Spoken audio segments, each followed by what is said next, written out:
Good morning, I'm Diane Macedo. Thanks for streaming with us. In today's update, we are seeing record turnout at the polls 2 weeks before Election Day. At least 31 million votes have already been cast. That's more than 20% of the total vote in 2016. Voting is now underway in all 50 states, including in key swing states, Florida and Wisconsin. This as the Supreme Court ruled that mail-in ballots in the battleground state of Pennsylvania will be counted as long as they're received within 3 days of the election. The ruling denies a Republican request to not count ballots received after Election Day. Air travel hit a new milestone over the weekend. The TSA reports more than 1 million passengers went through airport security checkpoints on Sunday, the highest number since the start of the pandemic in March.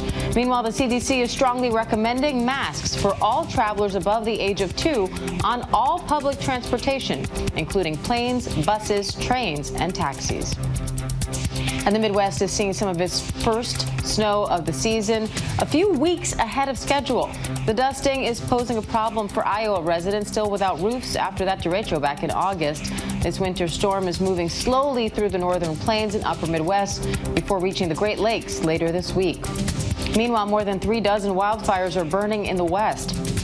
5 states from California to Wyoming are under fire, wind and air quality alerts.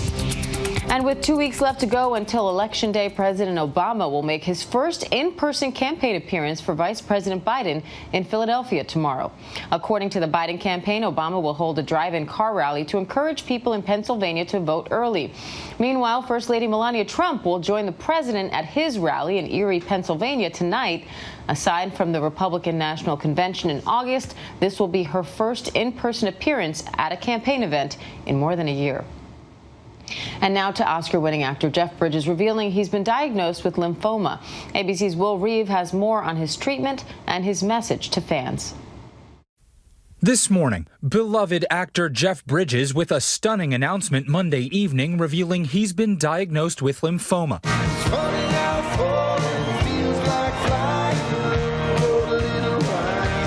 Channeling his best-known character, Bridges tweeting, quote, "As the dude would say, expletive has come to light. I feel fortunate that I have a great team of doctors and the prognosis is good. I'm starting treatment and will keep you posted on my recovery." This aggression will not stand, man. The 70-year-old actor has had one of the most storied careers in cinema. A 7-time Oscar nominee, Bridges won Best Actor for his portrayal of an alcoholic singer in 2009's Crazy Heart. Among so many others, his turn as the dude in 1998's The Big Lebowski is one of the most iconic performances of all time. Nobody calls me Lebowski. You got the wrong guy. I'm the dude, man. Lymphoma, a type of blood cancer that develops in the lymphatic system, part of the body's disease-fighting network, can affect patients of any age.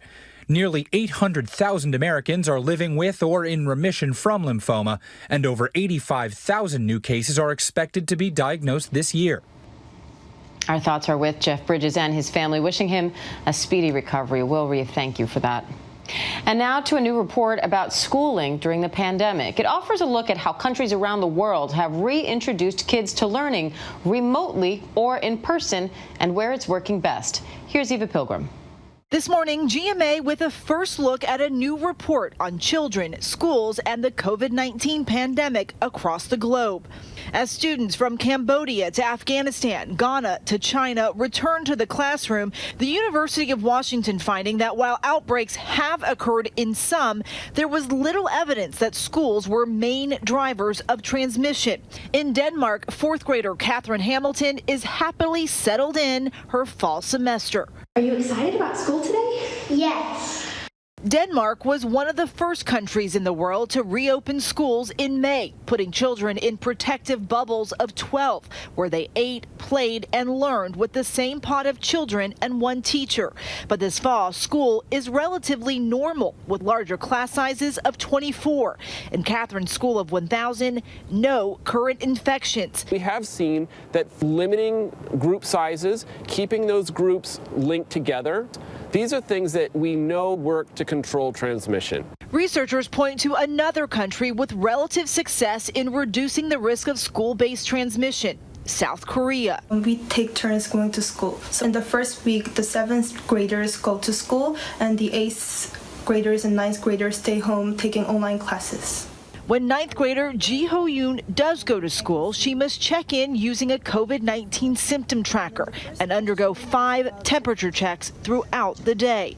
Experts say it's critically important to decide early which group benefits most from in-person learning. Denmark, Sweden, Norway, Finland focused on getting younger students back first. Germany focused on older students back in person because they believed that they could more effectively adhere to the physical distancing measures. While other countries like Uruguay focused on bringing back students from rural areas who the government determined were less likely to have access to remote learning. 5th grader Brian attends his village's school with 6 other students. While in Rwanda and Indonesia, students are learning by radio. The United Nations has been tracking school closures around the world and reports that nearly 600 million school children are still affected by school closures. And these researchers say that it's important to make sure you have control of the virus before opening schools, warning that opening and then closing schools can have psychological effects on children. Diane? Good to know. Eva Pilgrim, thank you. And if you're planning to shop online for the holidays this year, you may want to start early. With online sales skyrocketing during the pandemic, shipping facilities are bracing for a record season, which could mean delays. Here's ABC's Rebecca Jarvis with more. For holiday shopping this year, instead of this, expect the real action to happen here. With many consumers reluctant to return to physical stores, experts predicting a record amount of online shopping will lead to a record amount of shipping. One industry group estimating that between Thanksgiving and Christmas, more than 79 million packages a day will be shipped, compared to 65 million last year. FedEx telling us it's anticipating such high volumes that they've added 70,000 jobs and even given this holiday season a new nickname. The entire U.S. domestic shipping industry has been at peak-like levels since March. Now, on top of those levels, we're heading into our holiday shopping season. You've got a peak volume on top of peak volume. So we're calling it the Shipathon.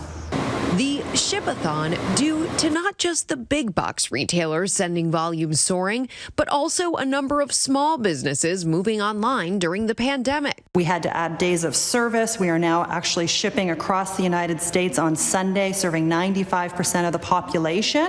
To avoid delays, experts encouraging consumers to shop early and ship early. You see a deal, you should buy it early and definitely give yourself a lot of time.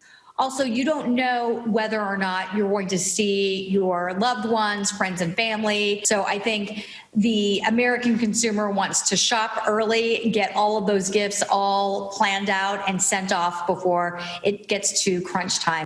FedEx and the U.S. Postal Service telling GMA they pushed up some of their delivery cutoff dates for some services by a few days to ensure your presents arrive on time. This is not the time to be a last-minute shopper, particularly this year. And while companies like UPS and FedEx tend to hire their temporary holiday workers starting in November, this year they've started things a lot earlier. Many of those thousands of people who have been hired for temporary holiday work have already begun in October, with things kicking off with Amazon's Prime Day and a number of other retailers offering Black Friday deals in the month of October. And by the way, if you have gone into a store or looked on a website and seen a lot of Christmas holiday decor and thought to yourself, isn't it a little early for this? Well, that's actually by design. These retailers are trying to get us thinking about holiday spending earlier than ever as well. And this year, Deloitte is forecasting that Americans will spend anywhere between 25 and 35% more online than they did last year. That puts our total amount of online spending at a staggering $196 billion over the holiday season, Diane, if the forecasts are right. Diane? Wow, Rebecca, thanks. And now for the latest science and technology headlines, let's go to Mona Kozar-Abdi. In today's Tech Bites, a new TV channel for music videos. Apple Music TV will remind some of MTV's early days. The 24-hour streaming channel plays videos with no ads, live chat, or interactive features. It's available on Apple TVs and music apps. Massachusetts has sent COVID-19 texts to people living in areas that have consistently high levels of transmission. The texts include advice saying, wear a mask and wash your hands.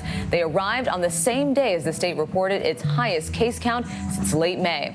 Finally, a big screen you can tuck away in a flash. LG is now selling a rollable 65-inch LED TV for $87,000. The 4K display can disappear in its base when not in use, and you can decide how much of the screen you'd like to watch. For now, it's only available in South Korea.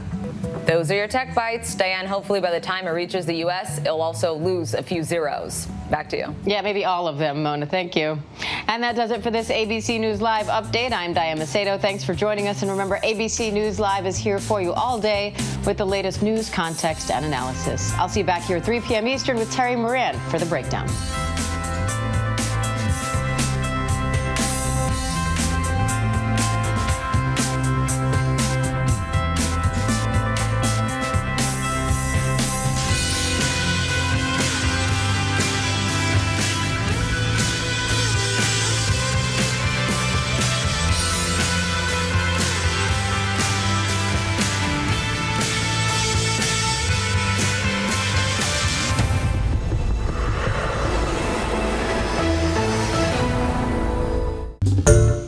Hi everyone, George Stephanopoulos here. Thanks for checking out the ABC News YouTube channel. If you'd like to get more videos, show highlights, and watch live event coverage, click on the right over here to subscribe to our channel, and don't forget to download the ABC News app for breaking news alerts. Thanks for watching.